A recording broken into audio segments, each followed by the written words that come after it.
to WEBurlesque, a podcast hosted by Victor Devon. That's who I am. I am in Brooklyn on February 2nd, 2018, and I am speaking with Dollbody. Hello, I'm Dollbody. And Dollbody is someone that I have known for about a year, give or take. And this is an interesting experience because normally what I'm expecting is a lot of times when I am first starting out talking on this podcast, it's been people that I've known for a number of years or that I have had misconnections with. A lot of what I said with Lud Alfred in episode 2 was that I've spent a lot of time with him. Mm-hmm. I've known him for a lot of years, but we've never had like a concentrated sit down.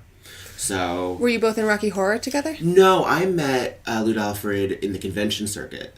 Rocky Horror led to White Elephant, but White Elephant was born out of Jersey conventions. And we were both at, I want to say, well, I know I had my first conversation with him at Webster Hall, which is New York City, but, well, it was. And we were also at a couple Jersey cons as well, doing our thing. So Dollbody, you're in Brooklyn now, but like most people who I assume live in Brooklyn, you did not come from Brooklyn. No, I'm from Connecticut. Where in Connecticut? Very much so. Woolkit. Where is Woolkit? It's right next to Waterbury in Cheshire, and it's in the New Haven school system. I know exactly where that is because I was born in New Haven. Ah. Yes. I went to high school in New Haven. Okay. Yeah, I was born in New Haven in 1983, and I moved to Jersey with my parents in 1991, so I was just shy of 9 when I got there. Well, you were from Darien, right? No, I was born in Durham. Okay. Well, I lived in Durham. I was born in New Haven. I lived in Durham, which is sort of very. I mean, at the time, I'm remembering when I was 9, it was very placid and farmland, but not farming community. Mm-hmm. Like it was a lot of greenland, cows, and some farmers, but also residential. And I lived in a big old farmhouse that was converted. That's a lot of Connecticut. Yeah. No, I love Connecticut. Most of my family is still there. It's a fine place to be from. When did you move to New York? 2010. Okay. And I had gone to college in New Jersey. Where in Jersey? Madison. Okay, I know where that is too. Yeah. Did you go to Fairleigh Dickinson or did you go to... Across the street, I went to Drew. Drew. Okay, I go to Drew frequently. I go to the Shakespeare Theater. Ah, yeah, that's a renowned theater on our campus. Yeah. No, I go there a couple times a year. I choreographed something for a college show that wound up on the Shakespeare stage. Metamorphosis. Okay. The Kafka? Mary... she was a Peabody Pulitzer Prize winning playwright. Oh, okay, so it was an original piece. Yeah. Oh, okay. Based off of. Cool. But were you a theater person? I was periphery theater person. I was a dance major and a history minor, and all my roommates ended up being theater majors because Drew's a theater school. Right. I assume, because that seems to be where that and some sports. Lacrosse. Oh, that's a sport. Yeah. So what kind of dance? Modern. Okay. So like Martha Graham or okay. Yeah, Martha Graham. Merce Cunningham. Okay. Anything that just kind of bends. Alvin and Ailey type. I do love an Alvin Ailey. Yeah, I favor like less emotion than Alvin Ailey when I just like watching movement. But I do love, dance is already so abstract that it... Have you seen Lux Lacroix when she's done White Elephant? Yeah, a number of times. She does Alvin Ailey. She's an experienced dancer with them. Yeah, she's one of my favorite dancers to watch. I know. No, she's pretty incredible. In fact, she's one of the kindest people also to work with, and her talent is extraordinary. She works a lot with like Beyonce and Kanye and folk in LA, and she's done a lot of like award show stuff. So yeah, I've been moved to tears by something she worked on with Kanye at that she performed at Bazaar, and it was a video piece, and it was dedicated. Just the Black Lives Matter Act, right? Yeah. And Trayvon Martin, and it's her in a hoodie facing his picture that's just looking back at her and even describing it. How old were you when you started dancing? 3, ballet and tap, and then I went to a dance high school in New Haven. Okay. It was like a fame school? Less prestigious, guess. yeah. Okay. Well, no, I don't mean literally, but was it meant to create and groom entertainers, or was it meant to groom artists? Artists. Okay. It was Cooperative Arts and Humanities in New Haven, so it was a magnet school, so people came from the neighboring towns, and some were writing majors, some were art majors, and then you picked your major and you just got 2 periods to do that a day. Okay. And no sports. What drew you to dance? I don't know. It just seems like the thing to do. I have a hard time sitting still. Okay. Were you like a performing arts kid? Did you like do like backyard plays, or were you like the one who sang after dinner? Don't really sing. Whenever I'm an only child and my mom's a single mom, so I would try to get her attention as much as I can and quietly as I can, I guess. Did you musical theater in community theater or in high school or anything like that? No, I've done a couple of plays here and there, but I like working alongside actors. I like picking up theatrical things for my own performance. I don't run to it. Okay. Really. So when you walk, don't run. When you first heard of burlesque, do you remember what the context was, or how old you were, or what your first exposure was? It was probably something to do with Prohibition in the 20s when I'd first heard. Are you a 20 speakeasy head?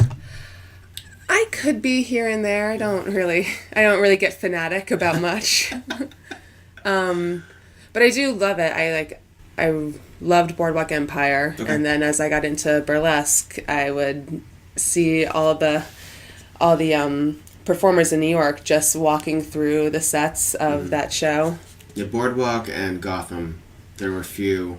Yeah, there's quite a few. I mean, I got into noir young, which is sort of like a gateway to like the detective aspect, and then the femme fatales, and then Dick Tracy, and I like old Hollywood movies, and I like old Hollywood scandal, and so I've always been really fascinated with everything from like the Bette Davis and Joan Crawford feuds to like the Black Dahlia to even just some like to the Marilyn Monroe years.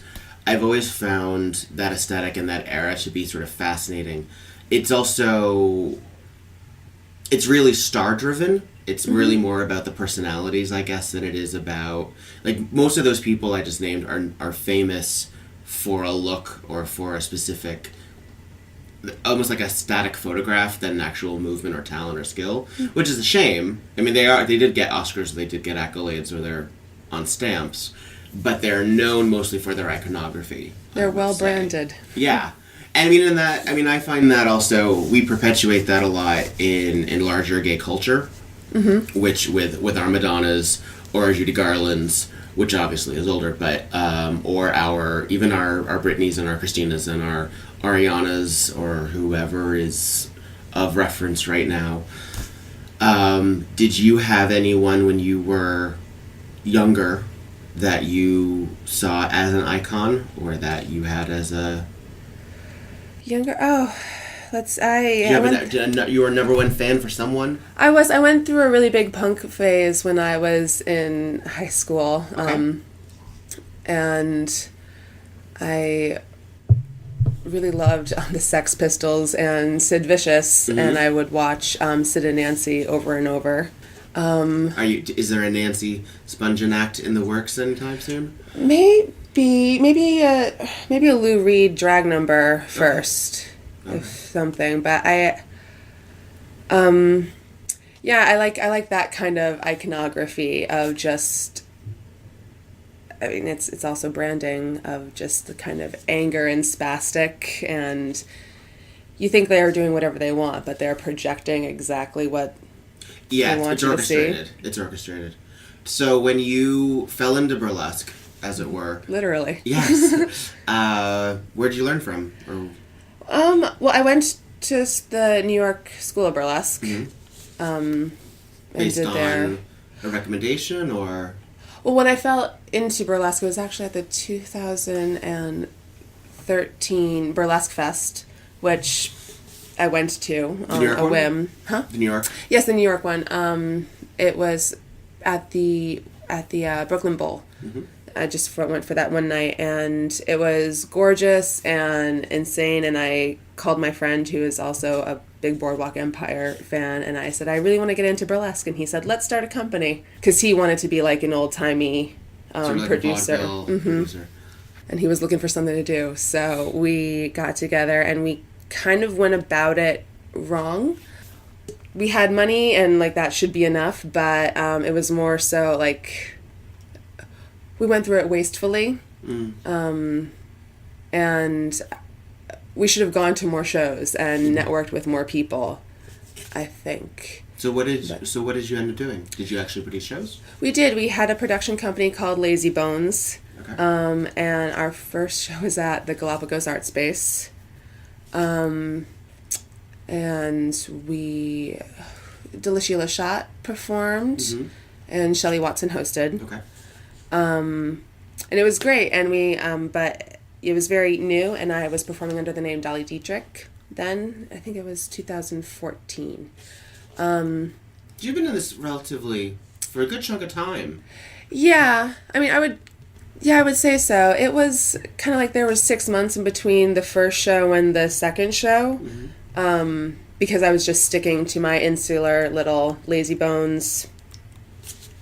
Because I didn't know you until you messaged me. Because you had either been to Wet Elephant or you had heard about it, and by then I had already been producing weekly in New York City at Rock Bar, which happens every Wednesday, and you had messaged me, recently rebranded as Doll Body.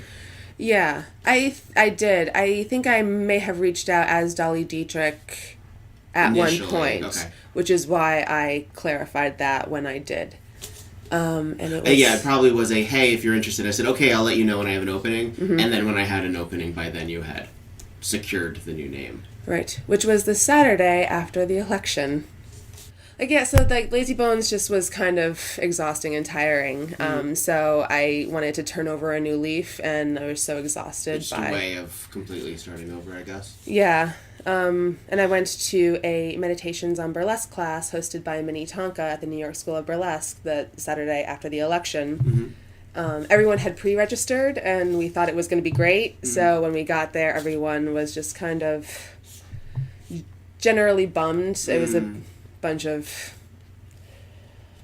New York artistic ladies who wanted to take their clothes off, and yeah, so it was a nice recuperative experience, and I had been weighing the idea of changing my name. Well, since you have the ability of naming yourself twice, and you kept the doll part, where, and I'll get to the other names in a second.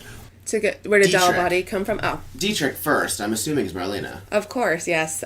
Is that someone who you had an interest in earlier? Yeah, I also love old movies, and Marlene Dietrich is a early punk rock prototype. I mean, if you're gonna be into someone, Marlene Dietrich obviously is someone who, it wasn't gender bending, it was sort of gender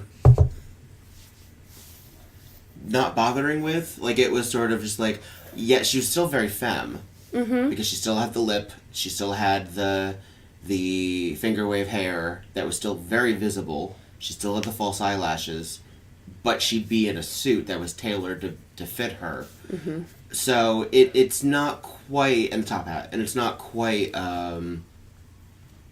traditional expected drag or drag king aesthetic. It's really more femme androgyny in a weird kind of way, because she could also be seen, I mean, it's the same thing where, that's why I think a lot of drag queens, and a lot of entertainers, including Madonna or someone like that, have taken on her look even Whitney Houston does in one of her music videos.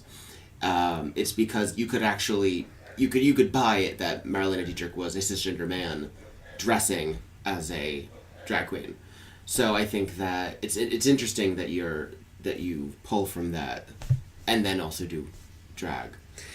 Yeah, well, I agree. I had done a more kind of men mimicking act before. I am new to drag. That was my second act, the Mad Men act. So yeah, I was just recently in a show with Doll Body at Beef Show. Beef Show. Thank you. Which is hosted by our friend Leave Alone, and it was an all drag king influenced show. Yeah. And while Beef Show has a large drag king contingency and aesthetic, this was sort of an extra pronouncement on that. Where even I did a lip sync act, and Qualms Galore brought out a drag act. Whipple Tickle. Yeah, it was Celia Foxglove brought out a drag act, and this was your second foray. Yes, at Beef Show, and I had done a more kind of rugged, just Hunter S. Thompson Okay. tribute in my first one. So I did a stipple beard and a Hawaiian shirt and cargo shorts. Did you have a cigarette holder? And glasses? I did. And pills and cocaine. Oh, well, you did say Hunter S. Thompson. I think it was implied. Yeah. And I wanted to do something more Marlena inspired because I wanted to pull back on the mask look more and go androgynous. I think you pull it off. Thank you. I think you, and I said this to you at the night of, that you read very beautiful boy. Oh, that's so nice. Absolutely. Because, well, you have fairly soft features, but you are not, you're not overly painting your face to make yourself look harder when you're doing a more manly look. And you didn't do what you said that you'd done previously, which is obviously put on the beard or put on a 5 o'clock shadow, which is one of the easiest thing for a drag king to do, to sort of butch up, as it were. Even I consider doing it. And I do, when I even wear the clown white, if I'm doing something like my Digital Get Down act or one of my hobo acts, one of my more specific hobo acts, I'll do the beard look on top of it. Yeah. Because it's one of the easiest ways to make yourself look unkempt. Yeah, it's a sudden personality shift. It's a good visual cue. Mm-hmm. And so you didn't. You did paint your face a little more ruddier. I contoured differently. Yes, it was ruddy. You're right. It actually did. I'd said it. It made you look more doll-like. Actually, it wasn't really. It was sort of superhuman. Mm-hmm. It wasn't just, oh, I'm a man. You were like a Superman, as it were. Great. And all of that was on purpose, I assure you.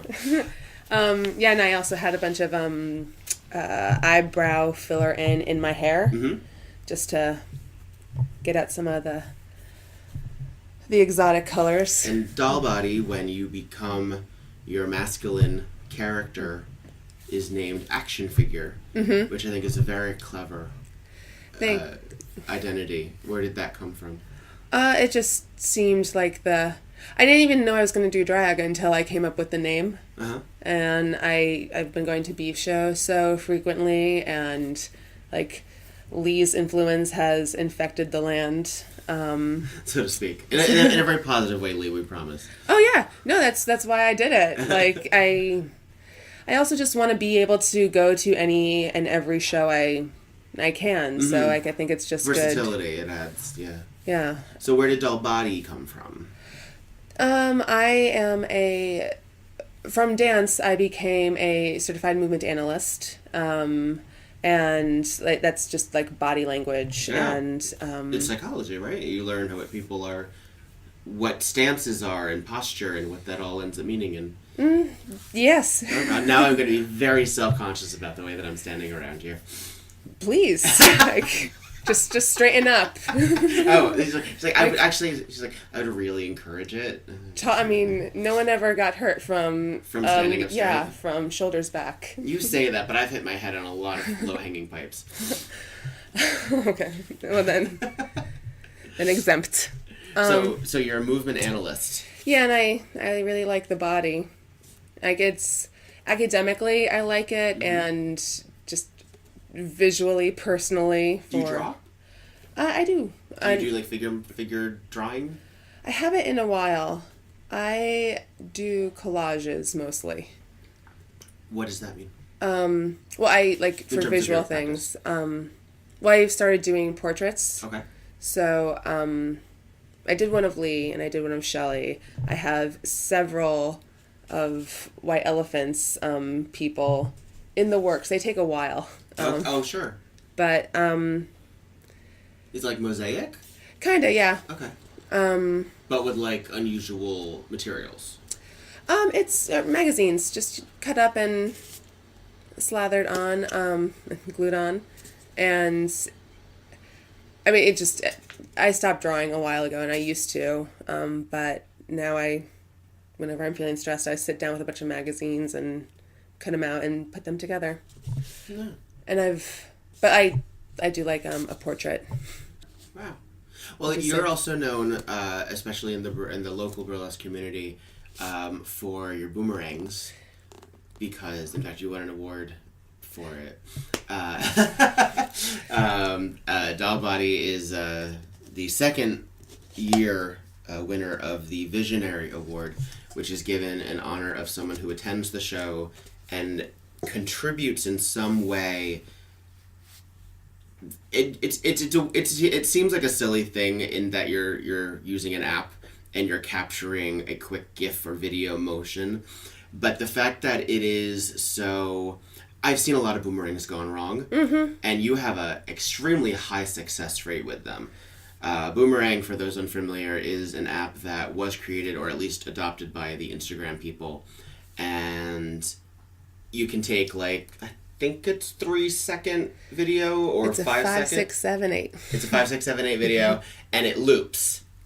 It goes forward infinitely, and back. Yeah. So if I move my hand from my left to my right, what will happen is if it is captured properly, I'll move my hand from my left to my right, and then back to my right, and then back to my left, and then back to my right in one fluid movement. In perpetuity. And which is hard to capture, especially in a dark bar. Yeah. With flailing burlesque performers. Certainly.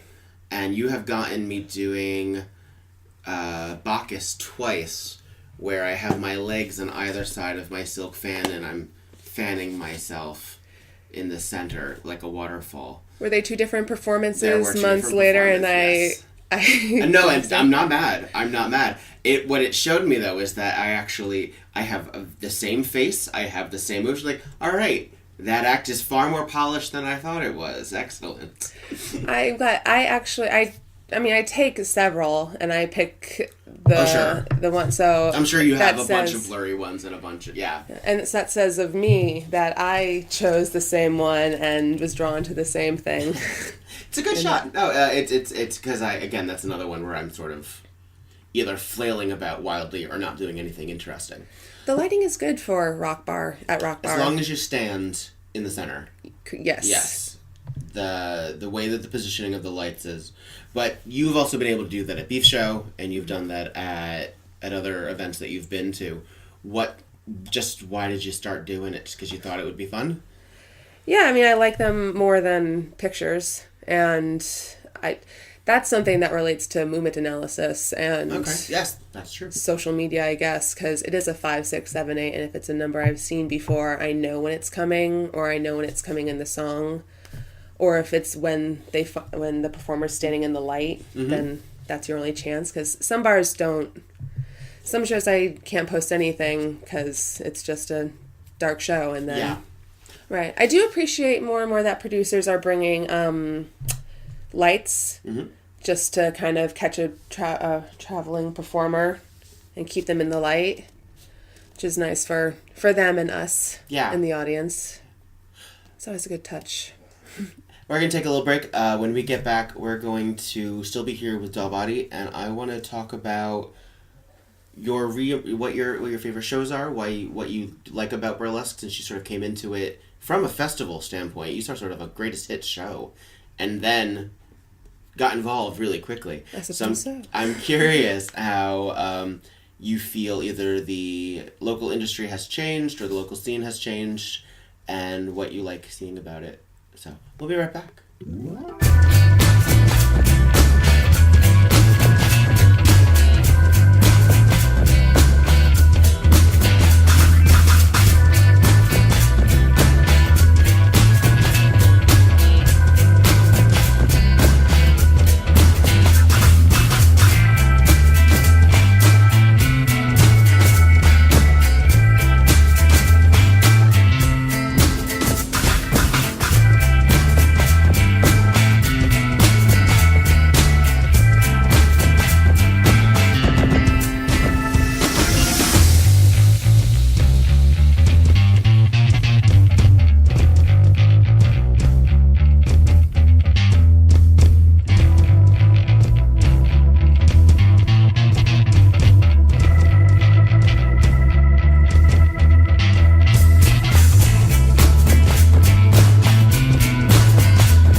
And you're listening to WEBurlesque.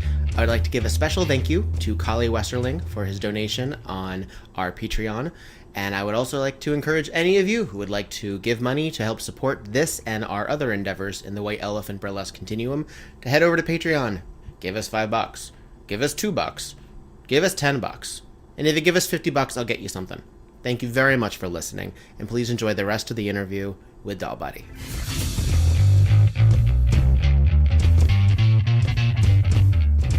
I want to talk a little bit about your performance style. I have worked with you 2 or 3 times so far. The first act that I had with you, you were dressed as a banana. Correct. Burlesque. It's a wonderful thing. And then the second act was a mashup of Heart of Glass and Walking on Broken Glass. Mm-hmm. And the end of it, you sort of jump off the stage and sort of smash imaginary glass to the sounds of glass shattering. And had I not known, or had I not eventually learned of your dance background, I would have said, maybe she wouldn't have known what she was doing or how much damage she could have done to herself.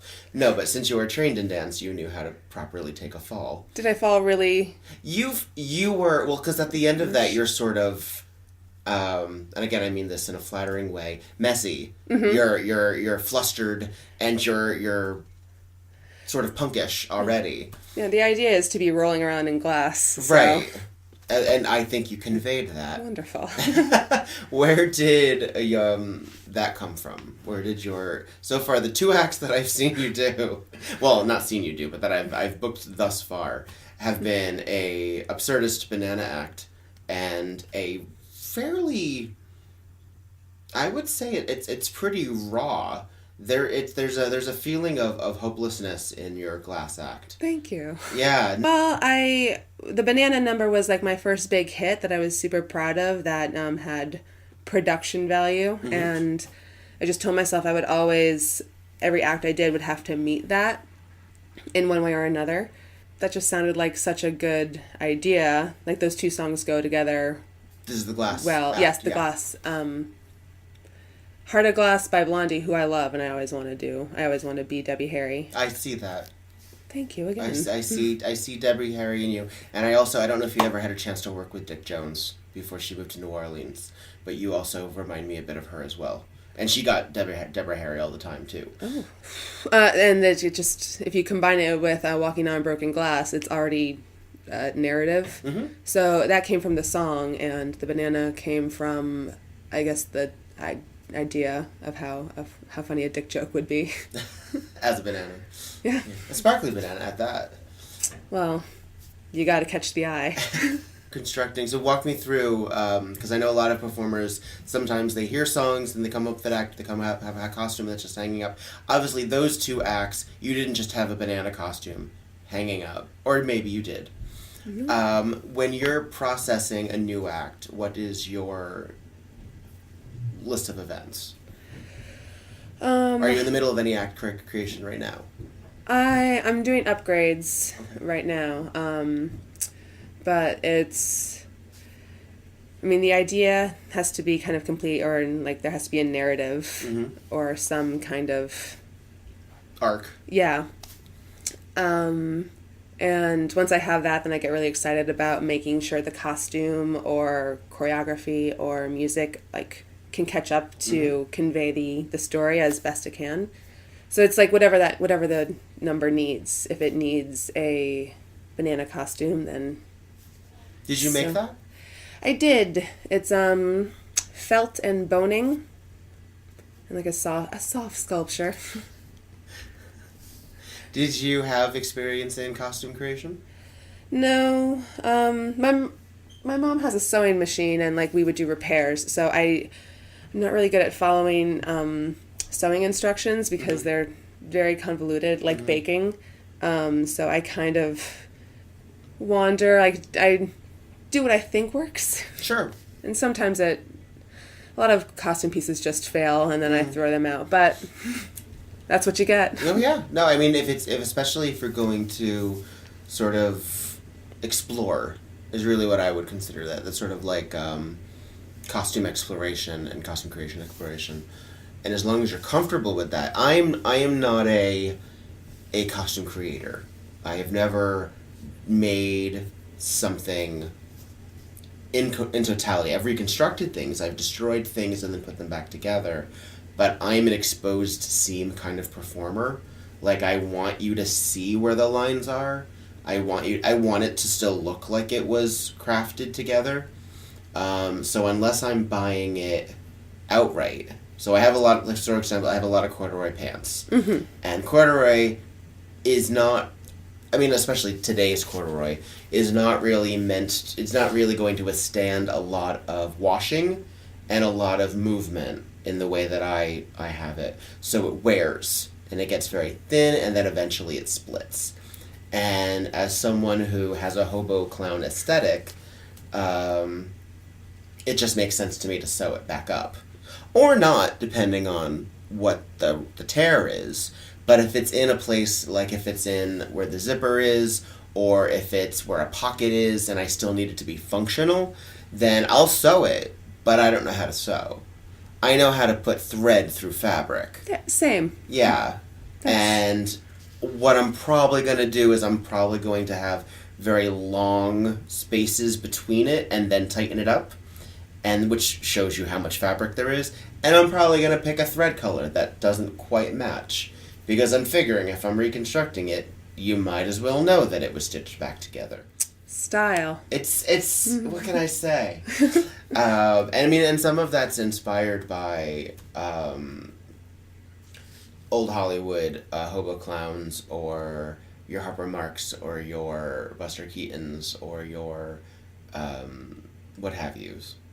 But a lot of times, those costumes were immaculately sewn together, and then the exposed stitching was created after they did that. And so you would have like a costume that would last essentially years on tour, and then they would add the stitching to make it look like it or something like that. I'm not that skilled.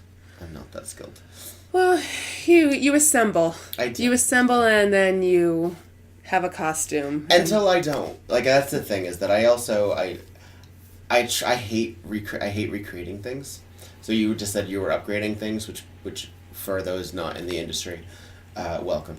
That means that you're taking existing costumes and you're making alterations to them, or you're replacing, for example, you had a pair of yellow gloves, but they're falling apart. You're getting better, more durable, and therefore more expensive yellow gloves, But you're doing that after you know that the act is established and viable to then probably make you more money.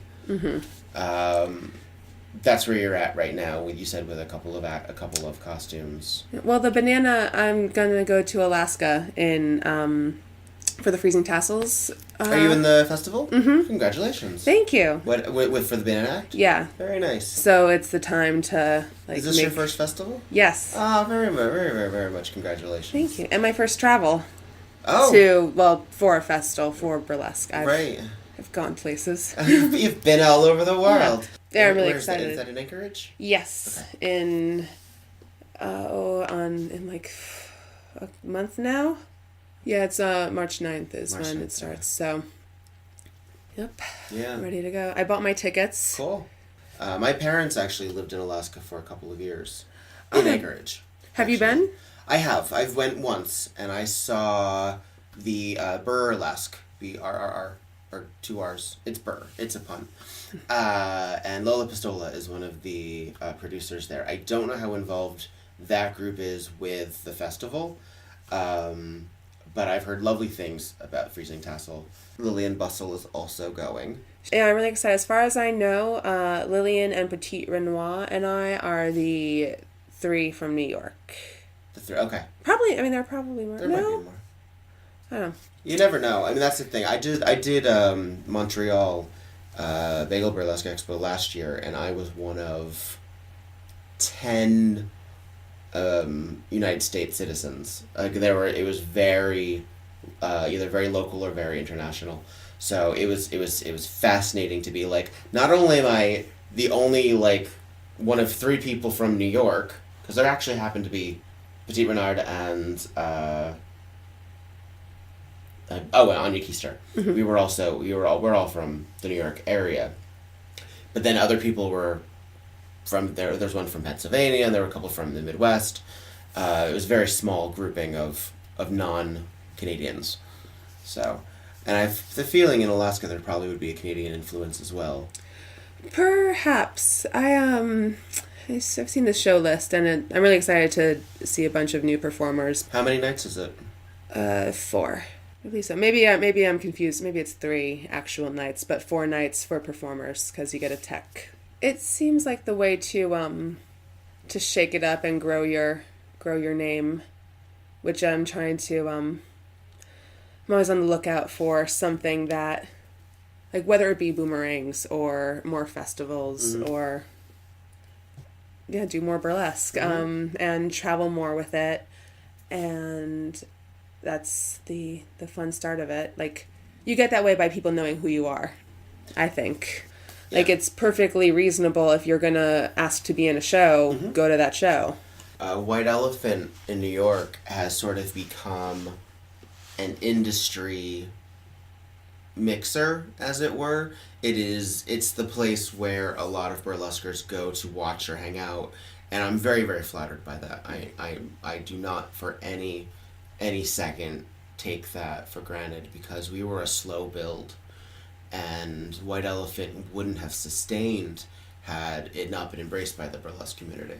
Yeah, that's true. And to that end, the performers that encouraged other performers to come see them. Because a lot of times, it's sort of like, you spend so much time working on your craft, or you're working on your art, or working on your whatever, you don't want to go see someone else do it then, on your off time. You have that night off. Yeah. And I have people who I'm very fortunate to know that they came to my show instead of sewing that night. That's pretty cool. That's pretty cool. How did you hear about White Elephant? Shelley Watson told me. Oh, okay. Had you done Nurse Betty?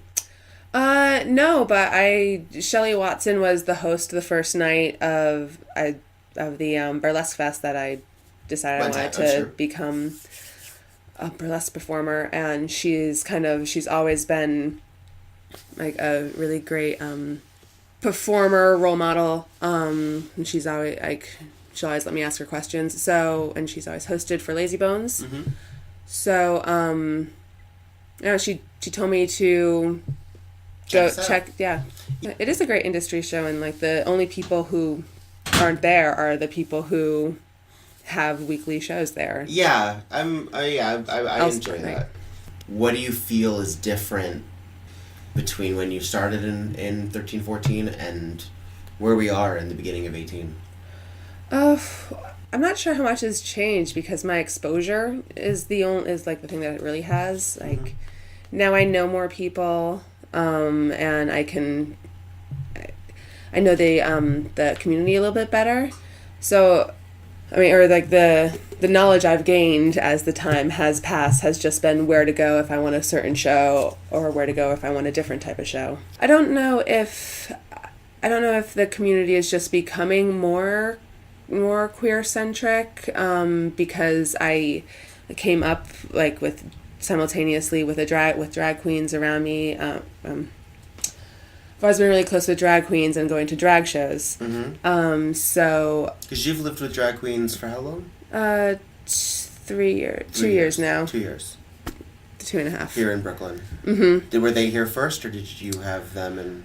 Well, my roommate Molestia Child is, we had been really good friends for the last 4 years, and he was also involved in Lazy Bones when we got going, and we wanted to be more draglesque, more queerlesque, because that's what we were. Mm-hmm. So I don't know if the community is becoming more queer, or just open to LGBT and other types, or if I'm finding the spaces and that's just where I'm going. I mean, it could be either. I think that there are other queer shows. Obviously, there are queer shows in Manhattan, there are queer shows in Brooklyn and other boroughs. And now I consider burlesque to be far less mainstream than drag. There aren't TV shows dedicated to it. There aren't personalities dedicated. And that might be, I think, I have my own theories on that. My theories on that are that burlesquers are too close to strip club strippers for most of society to look at and not think terribly classist or misogynistic things. Mm-hmm. And we're not there.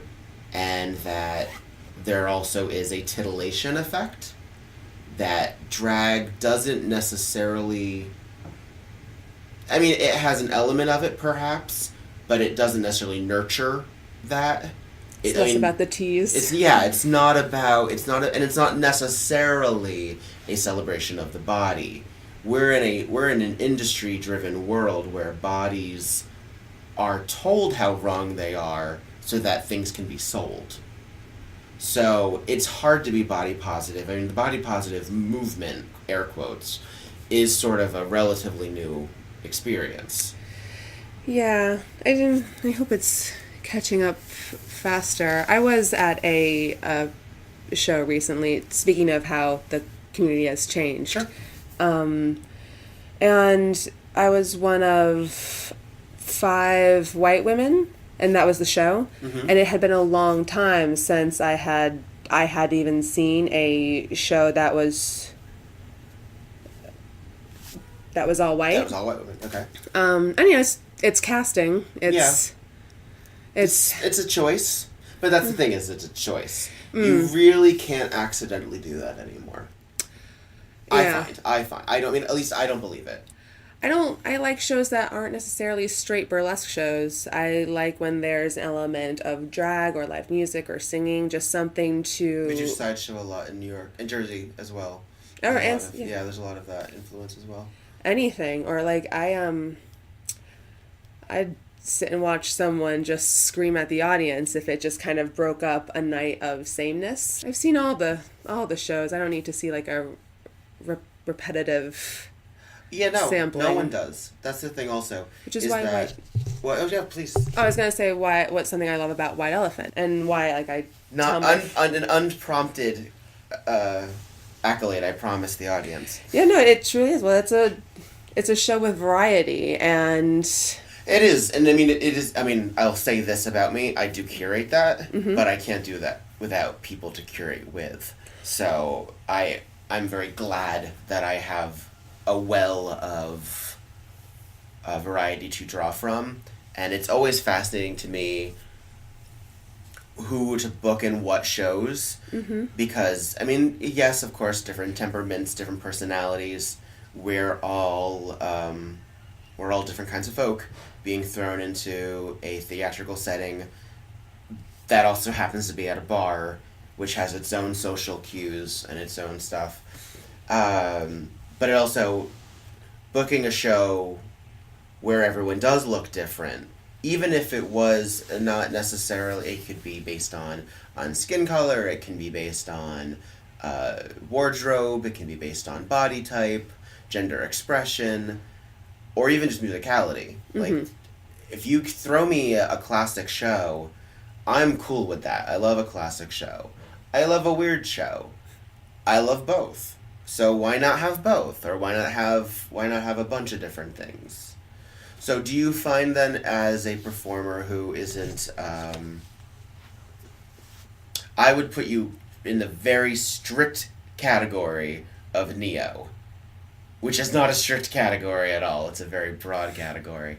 But to say that is because I wouldn't view you as a classic girl, or as a nerdless girl, or as a strict gown and glove, or even a gown and glove who does it to heavy metal. Of which there are. Danger Doll is a prime example of a gown and glove doing it to metal. But where do you fall? Do you feel, what is your place? Where do you feel you are? Well, like I say, I want to be marketable and like able to go to any show. I do have a harder time with kind of a classic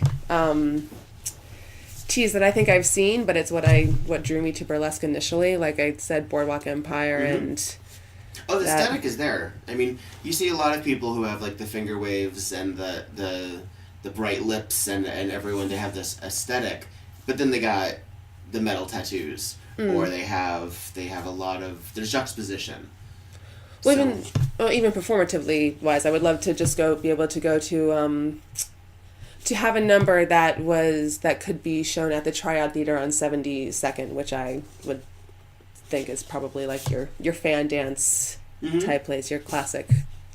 Yeah, I'm not quite there yet. I can't like jump into a classic mindset. Yeah, I just don't naturally lean that way.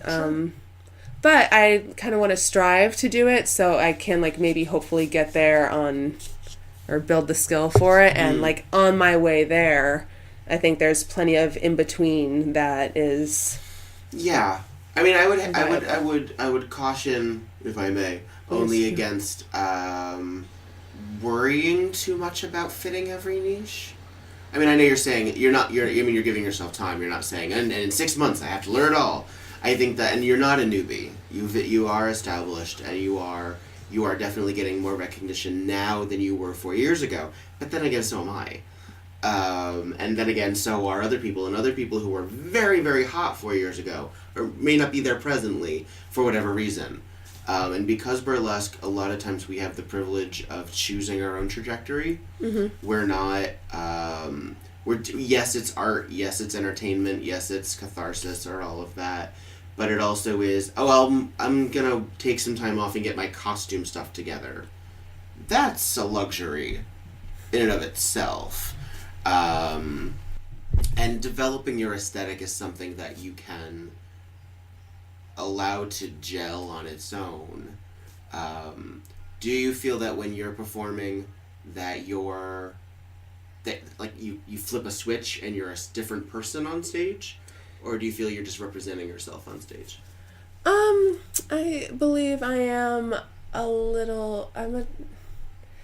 yes, a different person, but coming from the same experience, I guess. Okay. Like, the broken glass number, like I'm a very stoic person, and I like the idea that I can get on stage, and because I've dressed up and everyone came here to see the show, for that reason I can scream and bite into a sugar heart and rip my clothes off. Which you can't do when you're not on stage. Not everywhere. Oh, I mean, you can, but they really don't like it in aisle 3 at Bloomingdale's. They're just like, okay. Yeah, what's their problem? Don't make that mistake again. Yeah, so it's like, I used to describe it as like blacking out and lighting up. Because like I feel kind of fueled by something else when I'm actually on stage, but I've kind of honed in on what that is, and I'm a little more present with it. Like I know what's going on while still trying to feel that elation, because it's such a high being on stage, and like I always need a minute after for that come down. But different expressions, same person. What inspires you? Music, a lot of the times. Okay. What are you listening to? Oh, what a question. I think I listened to a podcast, All Songs Considered. Okay. And I hated it. The last thing I think Beyonce was, Barbra Streisand. What do you like about Barbra? She is a very evocative singer. And if you're gonna perform to a Barbra song, like... Are you going to perform to a Barbra song? I have a Barbra number. What's your Barbra number? It is called Down with Love. Yeah, I mean, I am a gay man, but I do love Barbra Streisand, and I love particularly 60s Barbra Streisand. The first 3 albums, and then the era when she was doing the television specials. Those albums, to me, they're like little cabaret nights. They're studio, but they're so theatrical, and you can see her imagining an audience that she's performing for. The Down with Love version of that is really spectacular. Is that your fan dance? No, that's a Marilyn song. Monroe or Manson? Oh, Monroe. I'm gonna upgrade that as well. Not the costume, the song. I want to splice some stuff in. What's the song? I'm Through with Love. Okay. From Some Like It Hot. Yes. I've never seen you do slow. I haven't. I don't like, for Rock Bar, I like do the fun numbers. I mean, when you were a dancer, were you a solo dancer or were you a group dancer? I was both. Okay. Did you feel there was a difference in how you performed it as a group because you had to worry about lining up with everybody versus the freedom that you may have had as a soloist? I mean, it was always just like show up and do your part for be it solo or group, but it was choreographed. Right. So you weren't able to really necessarily just like bust out. Correct. I mean, sometimes I choreographed it, in which case I did. Then you can do that yourself. Yeah. Did you choreograph group acts too? Choreograph what? Group acts? Yeah. I did it was a big part of the major or minor at my school, and I did the Lazy Bones. We had a little dance troupe for a while. They were called the Vertebrettes, and it was me and 2 other gals with my choreography. And then, in high school I did the choreography program, so I got to choreograph for them. Cool.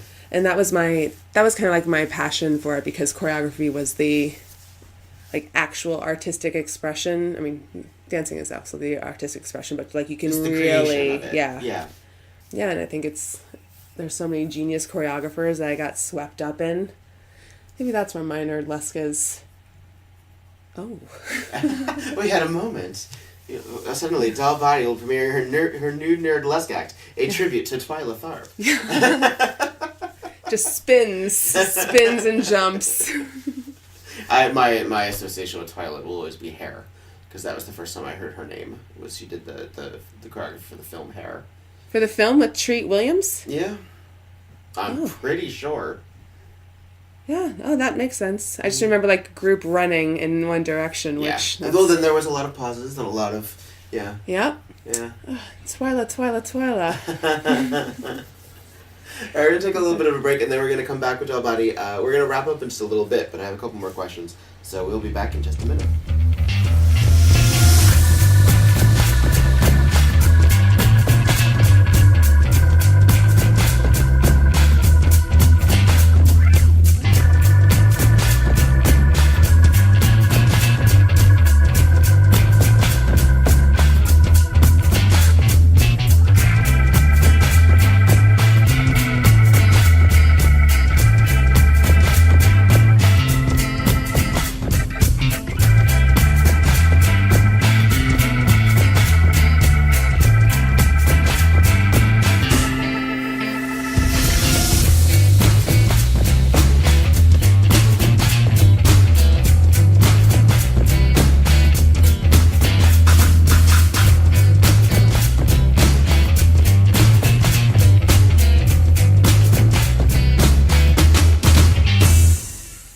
back with WEBurlesque. This is Victor Devon talking with Dollbody. Dollbody, what is it like to be a burlesque performer in 2018 United States? Oh, it's so tiring. Your feet are exhausted. Well, I had mentioned that after the election, I had a group class with Minnetonka, and it was just a bunch of chicks sitting around talking about what burlesque meant. And it was actually that Tuesday after that Saturday, I went to the Fuck You Reviews Fucksgiving. Yes, that is a show in Brooklyn run by Zoe Ziegfeld and Fancy Feast. That happens monthly there at Bazaar. Yes, I highly recommend it. And this one in particular was November, so they were doing a Thanksgiving themed, but everyone came as their own culture. So, and Waymest did this beautiful Quetzalcoatl almost number, and it was huge and bird-like and incredible, and gosh, there were so many, and I remember just being stunned. I think that was where I saw Lux Lacroix's Trayvon Martin piece, but I remember walking out of that and just being so floored and feeling so much better. Like it was like church in a way that I just figured I'm going to keep going to these spaces as much as I can, and I think since like we were all losing control in this political climate, I think like the tendency is to just like control the things you can, and kind of I get a little crazy in that way. So I was running 3 miles, and I was going to a lot of shows for 3 months after the election. Well, my show was the night after the election, because obviously election night was Tuesday, and my show's on Wednesday. That was an interesting one. I mean, I don't think it would surprise anybody listening that as entertainers in a sex-positive, female empowerment, trans-friendly, if it's done correctly, entertainment sphere that is full of people from all backgrounds, of all generational shit, basically, that has been put upon them, but because of either their class struggle or their ethnic backgrounds that they have, issues have been put upon them by people in power in this country. A lot of us lean on the side of who our president is presently was not our first, second, or third choice. And we didn't really know how to handle that reality. And we're still in a bit of an aftershock. A lot of us are waking the hell up. A lot of us are. But some of us are still in a slumber, I would say, just waiting for it to pass. And that's a dangerous mindset. Obviously, there are some performers out there. Bunny Buxom has Resistance, which was motivated largely by the political climate. Zoe and Fancy's show at Bazaar is not inherently political, but is not by theme political. But again, to walk out as you are is a political statement. Anytime you're saying, "Here I am, it's what I got on me," and then Beef Show also has that element as well. There are spaces out there that are increasingly responsive to culture and fear and anger and frustration. I mean, and again, I spoke to Anya Keister about this, where she did a post-apocalyptic show, and 4 years ago that had a very different tone. This year, it's almost a lot of us feel that we're living in dystopian times. That's still a very harsh thing to consider when you realize how bad other people have it or have always had it. Of course. But you can't ignore it, or at least it's very hard to ignore it now. Yeah, and it's very important to, like, as you say, just come as you are, because that's the statement. And I feel like I've known people who have examined that closer since the election, and like are now into puppy play, say.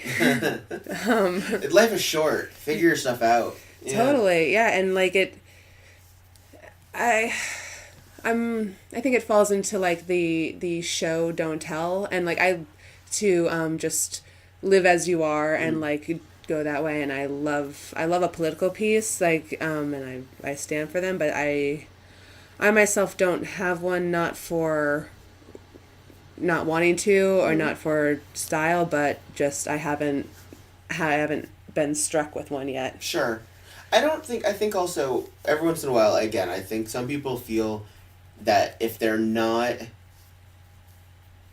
saying something literally, like it's actually coming out of their face, then they're not being political, or they're not being responsible to this climate or culture of whatever the fuck is going on. But I think that performing in spaces and being entertainers and being something that people can go to in dark times is a service. It is an important service, and it's something that has always existed. It existed during wartime. It exists during wartime. We are at war currently. It has always been a component of survival. And I get really frustrated when people talk about either that entertainers should shut up about their politics, or that's not what they're there for, when we make movies about that. That's what entertainment is. Yeah. We talk about what's going on, and it helps shape our lives. Do you feel that as an entertainer that there's not, as if there's a responsibility at responding to an audience's feelings, or do you feel that, you know what, this should be their time off. Let them have their time where they're just enjoying themselves? You can do both. I think I certainly think the former is a better show. Mm-hmm. But if you're really great, you can do both at the same time. I do think that a piece that says something that isn't just escapist is more important right now. Mm-hmm. And Aurora Borealis has the "Give Me One Reason to Stay Here" number, which is subtly a political piece. Right. It's not a spoiler alert. It doesn't become a political piece until the very end. Right. Which, I mean, maybe that's why it comes to mind as doing both, because you don't know you're watching something political until you've seen it. Yeah. She also has a political resistance show called Compost Bin that is monthly, which it is primarily performers of color. Mm-hmm. And she does book white performers if they do have a political number.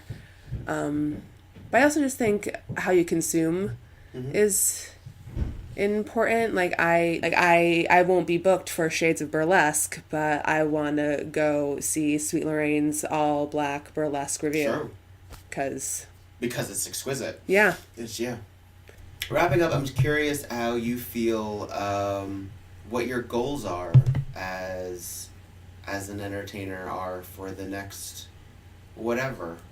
What do you want to do? I would like to travel out of state 4 times this year. And I am writing a script for yoga burlesque. I am also certified to do yoga, but I'm not a big yoga fan. I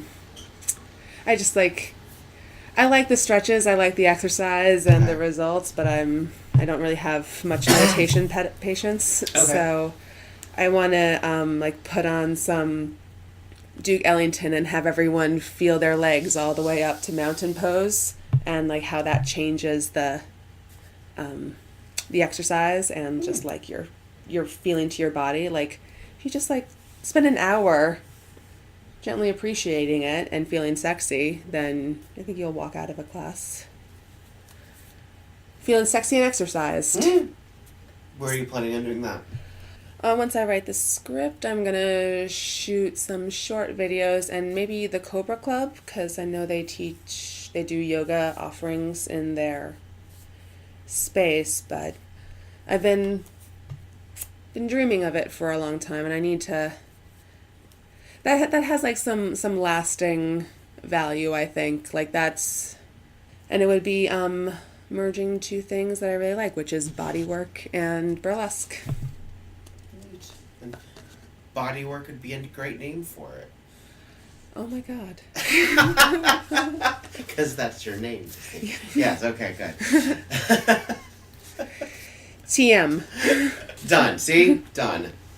Well, I would like to thank you for speaking with me. As I said, we haven't had a lot of opportunity to get to know each other, and I have learned things about you. I did not know previously that you were an artist of several mediums, and that you also are. I mean, you also have you said you're a history minor. Mm-hmm. Yeah, it's been a while though. It's been so you've forgotten everything that has ever happened. So when next we speak, you'll remember something that has happened in the past. I'll look it up. I'll do some research. Just a little research.